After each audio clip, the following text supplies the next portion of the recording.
Wind and the Snow of Winter by Walter Van Tilburg Clark.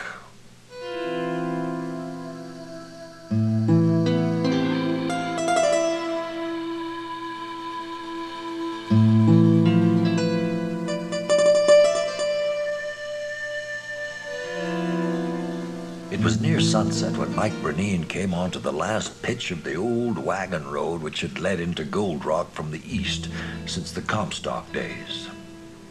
The road was just two ruts in the hard earth, with sagebrush growing between them, and was full of steep pitches and sharp turns. From the summit, it descended even more steeply into Gold Rock in a series of short switchbacks down the slope of the canyon. There was a paved highway on the other side of the pass now, but Mike never used that. Cars coming from behind made him uneasy, so that he couldn't follow his own thoughts long, but had to keep turning around every few minutes to see that his burro, Annie, was staying out on the shoulder of the road where she would be safe. Mike didn't like cars anyway, and on the old road he could forget about them and feel more like himself. He could forget about Annie, too, except when the light, quick tapping of her hoofs behind him stopped. Even then, he didn't really break his thoughts.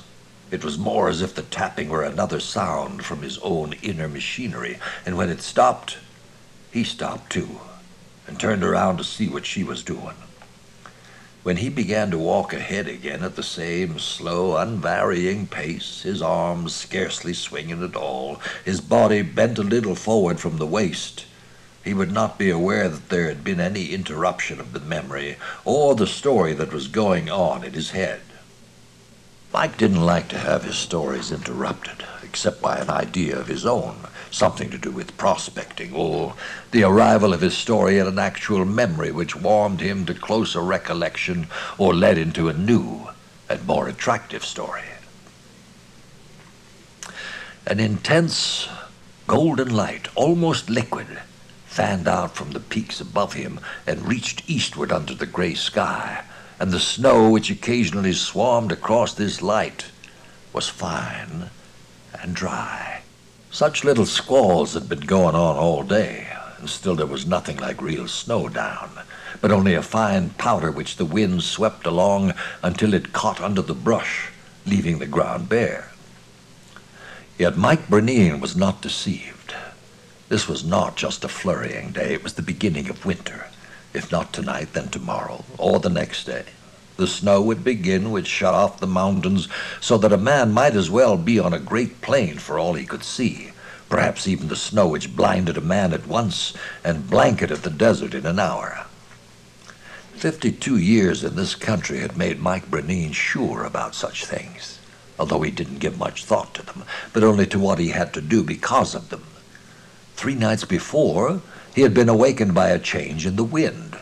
It was no longer a wind born in the near mountains, cold with night and altitude, but a wind from far places, full of a damp chill which got through his blankets and into his bones. The stars had still been clear and close above the dark humps of the mountains, and overhead the constellations had moved slowly in full panoply, unbroken by any invisible lower darkness.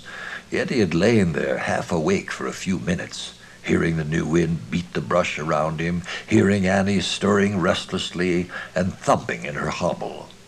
He had thought drowsily, "Smells like winter this time," and then it's held off a long time this year, pretty near the end of December. Then he had gone back to sleep, mildly happy because the change meant he would be going back to Gold Rock. Gold Rock was the other half of Mike Bernine's life. When the smell of winter came, he always started back for Gold Rock. From March or April until the smell of winter, he wandered slowly about among the mountains, anywhere between the White Pines and the Virginias, and only his burro for company. Then there would come the change, and they would head back for Gold Rock. Mike had traveled with a good many burros during that time, 18 or 20, he thought, although he wasn't sure. He couldn't remember them all, but only those he had had first when he was a young man, and always thought most about seeing women when he got back to Gold Rock, or those with something queer about them, like Baldy, who'd had a great pale patch like a bald spot on one side of his belly, or those who'd had something queer happen to them, like Maria.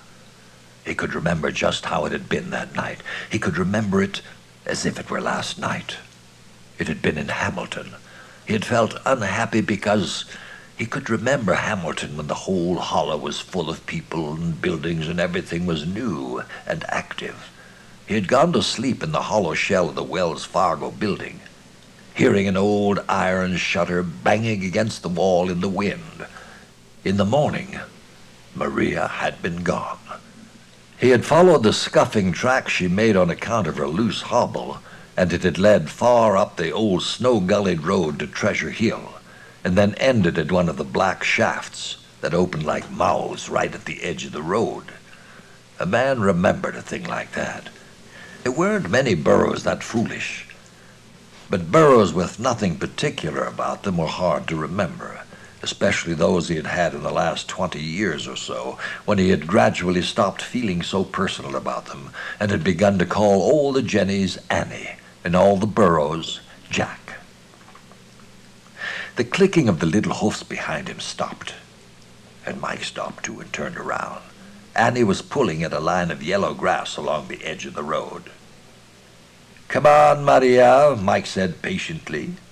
The burro at once stopped pulling at the dead grass and came on up towards him, a small black nose working, the ends of the grass standing out on each side of it like whiskers. Mike began to climb again, ahead of her.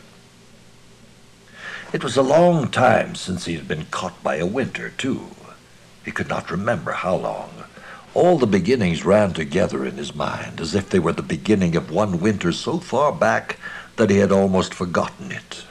He could still remember clearly, though, the winter he had stayed out on purpose, clear into January. He'd been a young man then, 35 or 40 or 45, somewhere in there. He would have to stop and try to bring back a whole string of memories about what had happened just before, in order to remember just how old he had been. And it wasn't worth the trouble. Besides, sometimes even that system didn't work. It would lead him into an old camp where he had been a number of times, and the dates would get mixed up. It was impossible to remember any other way, because all his comings and goings had been so much alike.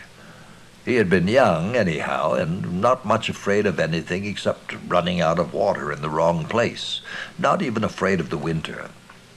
He had stayed out because he'd thought he had a good thing, and he had wanted to prove it.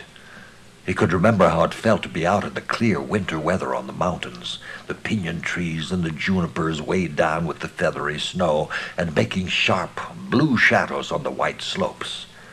The hills had made blue shadows on one another, too, and in the still air his pick had made the beginning of a sound like a bell's. He knew he had been young because he could remember taking a day off now and then just to go tramping around those hills, up and down the white and through the blue shadows on a kind of holiday. He had pretended to his common sense that he was seriously prospecting and had carried his hammer and even his drill along. But he had really just been gallivanting, playing colt. Maybe he had been even younger than 35, though he could still be stirred a little, for that matter, by the memory of the kind of weather which had sent him gallivanting. High blue weather, he called it. There were two kinds of high blue weather besides the winter kind, which didn't set him off very often: spring and fall. In the spring, it would have a soft, puffy wind and soft, puffy white clouds which made separate shadows that traveled silently across hills that looked soft, too. In the fall, it would be still, and there would be no clouds at all in the blue, but there would be something in the golden air and the soft, steady sunlight on the mountains that made a man as uneasy as the spring blowing, though in a different way, more sad and not so excited. In the spring high blue, A man had been likely to think about women he had slept with, or wanted to sleep with, or imaginary women made up with the help of newspaper pictures of actresses or young society matrons, or of the old oil paintings in the Lucky Boy Saloon which showed pale, almost naked women against dark, sumptuous backgrounds, women with long hair or braided hair, calm, virtuous faces, small hands and feet, and ponderous limbs, breasts, and buttocks. In the fall high blue, though, it had been much longer since he had seen a woman or heard a woman's voice. He was more likely to think about old friends, men, or places he had heard about, or places he hadn't seen for a long time. He himself thought most often about Goldfield, the way he had last seen it in the summer of 1912. That was as far south as Mike had ever been in Nevada. Since then, he had never been south of Tonopah. When the high blue weather was past, though, and the season worked toward winter, he began to think about Gold Rock. There were only 3 or 4 winters out of the 52 when he hadn't gone home to Gold Rock, to his old room at Mrs. Wright's up on 4th Street, and to his meals in the dining room at the International House, and to the Lucky Boy where he could talk to Tom Conover and his other friends, and play cards, or have a drink to hold in his hand while he sat and remembered. This journey had seemed a little different from most, though. It had started the same as usual, but as he had come across the 2 vast valleys and through the pass in the low range between them, he hadn't felt quite the same. It felt younger and more awake, it seemed to him, and yet, in a way, older too. Suddenly older. He had been sure that there was plenty of time, and yet he had been a little afraid of getting caught in the storm. He had kept looking ahead to see if the mountains on the horizon were still clearly outlined, or if they had been cut off by a lowering of the clouds. He had thought more than once about how bad it would be to get caught out there when the real snow began, and he had been disturbed by the first flakes. It had seemed hard to him to have to walk so far, too. He had kept thinking about distance. Also, the snowy cold had searched out the regions of his body where old injuries had healed. He had taken off his left mitten a good many times to blow on the fingers which had been frosted the year he was 63, so that now it didn't take much cold to turn them white and stiffen them. The queer tingling, partly like an itch and partly like a pain in the patch on his back that had been burned in the old powder blast, were sharper than he could remember its ever having been before. The rheumatism in his joints, which was so old a companion that it usually made him feel no more than tight-knit and stiff, and the place where his leg had been broken and torn when the latter broke in '97, ached, and had a pulse he could count. All this made him believe that he was walking more slowly than usual, although nothing, probably not even a deliberate attempt, could actually have changed his pace. Sometimes he even thought with a moment of fear that he was getting tired. On the other hand, he felt unusually clear and strong in his mind. He remembered things with a clarity which was like living them again. Nearly all of them events from many years back, from the time when he had been really active and fearless, and every borough had had its own name. Some of these events, like the night he had spent in Eureka with the little brown-haired whore, a night in the fall of 1888 or '89, somewhere in there, he had not once thought of for years. Now, he could remember even her name. Armand, as she had called herself. A funny name. They all picked names for their business, of course, romantic names like Cecily or Rosamond or Belle or Claire, or hard names like Diamond Gert or Horseshoe Sal, or names that were pinned on them like Indian Kate or Roman Mary. But Armande was different. He could remember Armande as if he were with her now, not the way she had behaved in bed. He couldn't remember anything particular about that. In fact, he couldn't be sure that he remembered anything particular about that at all. There were others he could remember more clearly for the way they had behaved in bed, women he had been with more often. He had been with Armande only that night. He remembered little things about being with her, things that made it seem good to think of being with her again. Armandi had a room upstairs in a hotel. They could hear a piano playing in a club across the street. He could hear the tune, and it was one he knew, although he didn't know its name. It was a gay tune that went on and on the same, but still it sounded sad when you heard it through the hotel window, with the lights from the bars and the hotel shining on the street, and the people coming and going through the lights, and then, beyond the lights, the darkness where the mountains were. Armandi wore a white silk dress with a high waist and a locket on a gold chain. The dress made her look very brown and like a young girl. She used a white powder on her face that smelled like violets, but this could not hide her brownness. The locket was heart-shaped, and it opened to show a cameo of a man's hand holding a woman's hand very gently, just their fingers laid out long together, and the thumbs holding, the way they were sometimes on tombstones. There were 2 little gold initials on each hand, but Armandi would never tell what they stood for, or even if the locket was really her own. He stood in the window, looking down at the club from which the piano music was coming, and Armandi stood beside him with her shoulders against his arm and a glass of wine in her hand. He could see the toe of her white satin slipper showing from under the edge of her skirt. Her big hat, loaded with black and white plumes, lay on the dresser behind him. His own leather coat with the sheepskin lining lay across the foot of the bed. It was a big bed, with a knobby brass foot and head. There was one oil lamp burning in the chandelier in the middle of the room. Armandi was soft-spoken, gentle, and a little fearful, always looking at him to see what he was thinking. He stood with his arms folded. His arms felt big and strong upon his heavily muscled chest. He stood there pretending to be in no hurry, but really thinking eagerly about what he would do with Armandi, who had something about her which tempted him to be cruel. He stood there with his chin down into his heavy dark beard and watched a man come riding down the middle of the street from the west. The horse was a fine black, which lifted its head and feet with pride.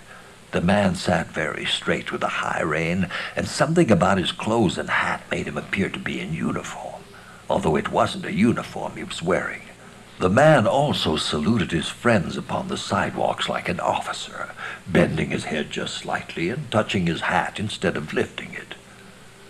Mike Brennan asked Armandi who the man was, and then felt angry because she could tell him, and because he was an important man who owned a mine that was in Bonanza.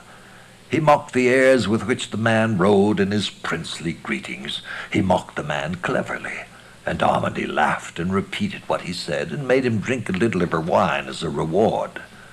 Mike had been drinking whiskey, and he did not like wine anyway, but this was not the moment in which to refuse such an invitation.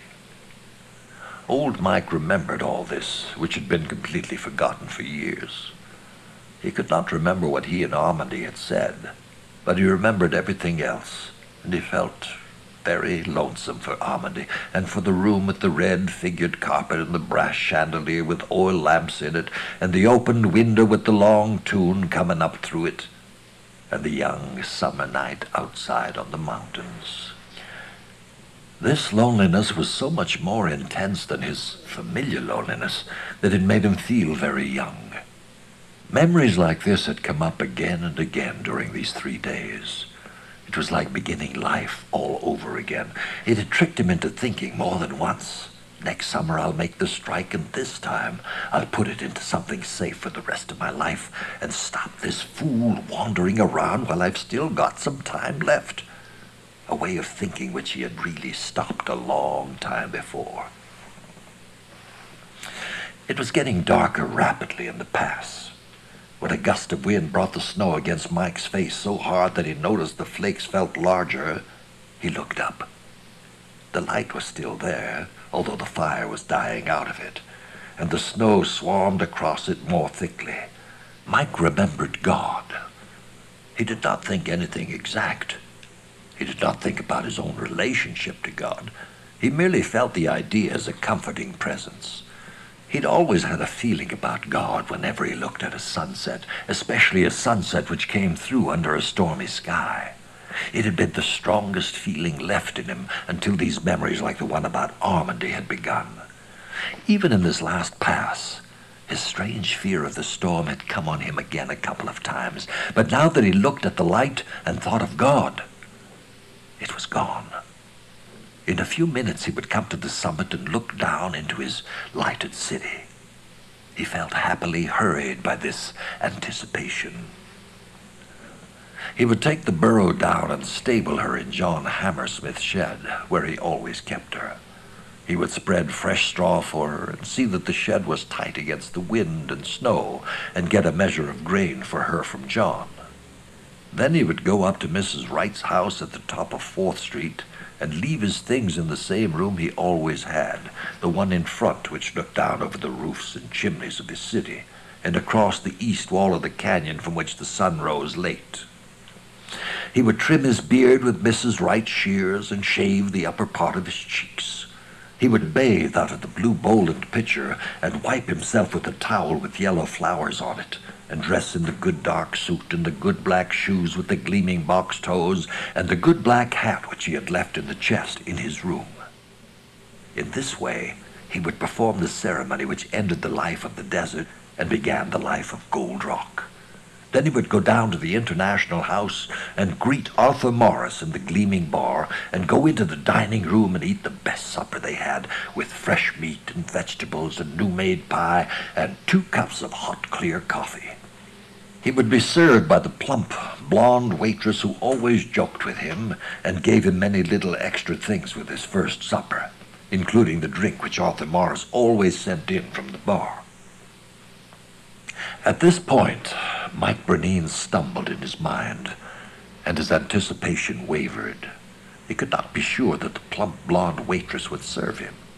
For a moment, he saw her in a long skirt, and the dining room of the International House behind her had potted palms standing in the corners and was full of the laughter and loud, manly talk of many customers who wore high vests and mustaches and beards.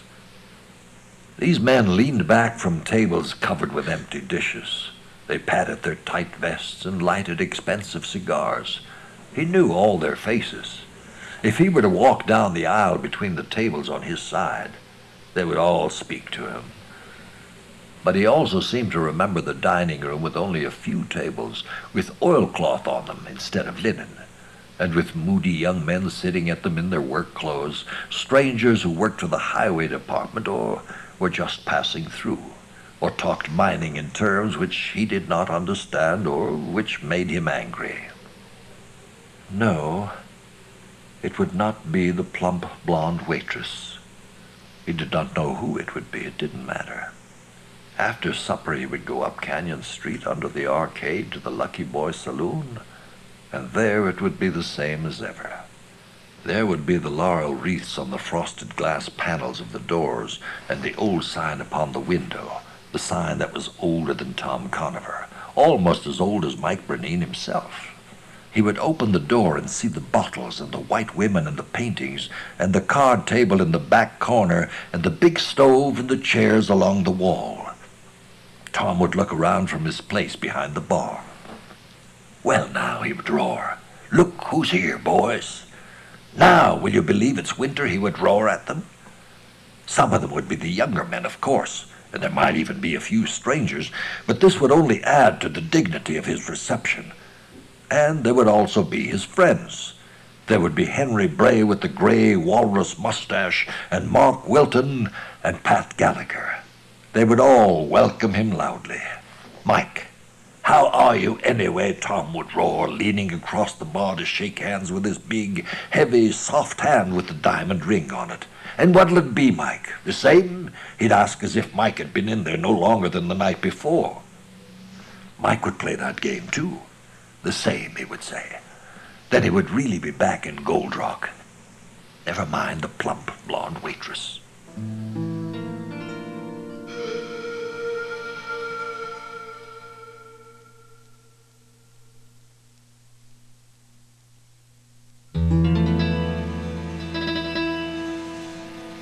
Mike came to the summit of the old road and stopped and looked down. For a moment, he felt lost again, as he had when he'd thought about the plump blonde waitress. He had expected Canyon Street to look much brighter.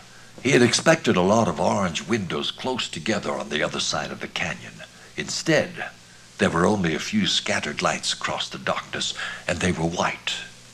They made no communal glow upon the steep slope, but gave out only single white needles of light which pierced the darkness secretly and lonesomely, as if nothing could ever pass from one house to another over there. Canyon Street was very dark, too. There it went, the street he loved, steeply down into the bottom of the canyon and down its length.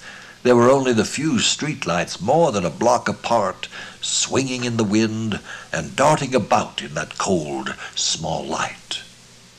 The snow whirled and swooped under the nearest streetlight below.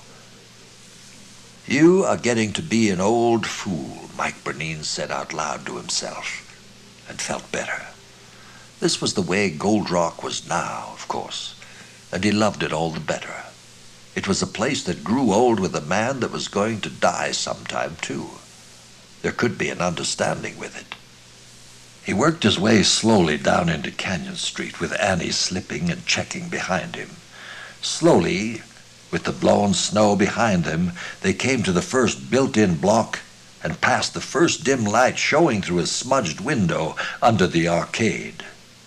They passed the dark places after it and the second light. Then Mike Bernine stopped in the middle of the street, and Annie stopped beside him, pulling her rump in and turning her head away from the snow.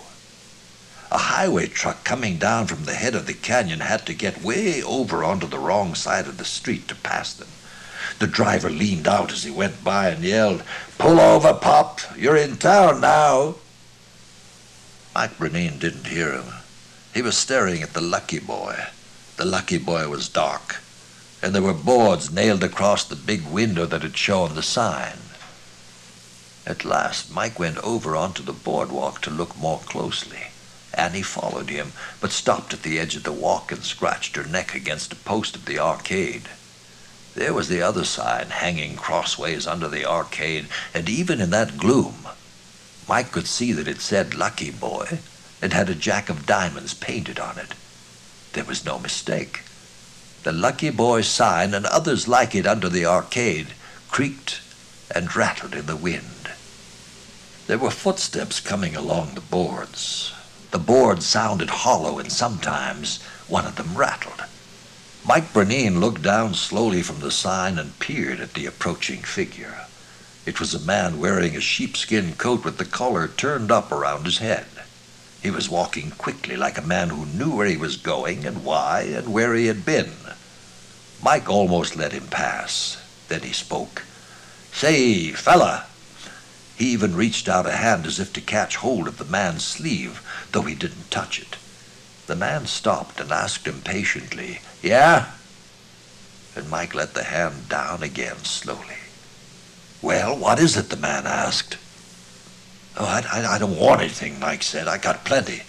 Okay, the man said. "What's the matter?" Mike moved his hand towards the Lucky Boy. "It's closed," he said. "Well, I see it is, Dad," the man said. He laughed a little. He didn't seem to be in quite so much of a hurry now. "How long has it been closed?" Mike asked. "Since about June, I guess," the man said. "Old Tom Conover, the guy that ran it, died last June." Mike waited for a moment. "Tom died?" he asked. "Yep. I guess he had just kept it open out of love of the place anyway.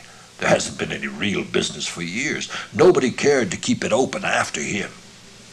The man started to move on, but then he waited, peering, trying to see Mike better. "This June?" Mike asked finally. "Yep, this last June." "Oh," Mike said.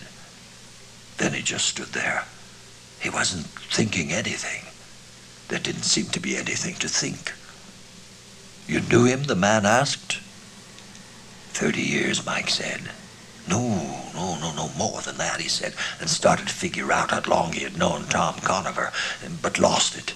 and said, as if it would do just as well, he was a lot younger than I am, though. "Hey," said the man, coming closer and peering again. "You're Mike Bernine, aren't you?" "Yes," Mike said. "Gee, I didn't recognize you at first. I'm sorry." "That's all right," Mike said. He didn't know who the man was or what he was sorry about. He turned his head slowly and looked out into the street. The snow was coming down heavily now. The street was all white. He saw Annie with her head and shoulders in under the arcade, but the snow settling on her rump. "Well, I guess I'd better get Molly under cover," he said. He moved toward the burrow a step, but then halted. "Say, fella!" The man had started on, but he turned back. He had to wait for Mike to speak. "I guess this about Tom's mixed me up." "Sure," the man said. "It's tough. An old friend like that. Where do I turn to get to Mrs. Wright's place?" "Mrs. Wright?" "Mrs. William Wright," Mike said. "Her husband used to be a foreman in the Aztec. Got killed in the fire." "Oh," the man said. He didn't say anything more, but just stood there looking at the shadowy bulk of old Mike. "Well, she's not dead too, is she?" Mike asked slowly. "Yeah, I'm afraid she is, Mr. Bernine," the man said. "Look," he said more cheerfully, "it's Mrs. Branley's house you want right now, isn't it? Place where you stayed last winter?" Finally, Mike said, "Yeah, I guess it is." "I'm going up that way. I'll walk with you," the man said. After they had started, Mike thought he ought to take the burro down to John Hammersmith's first, but he was afraid to ask about it.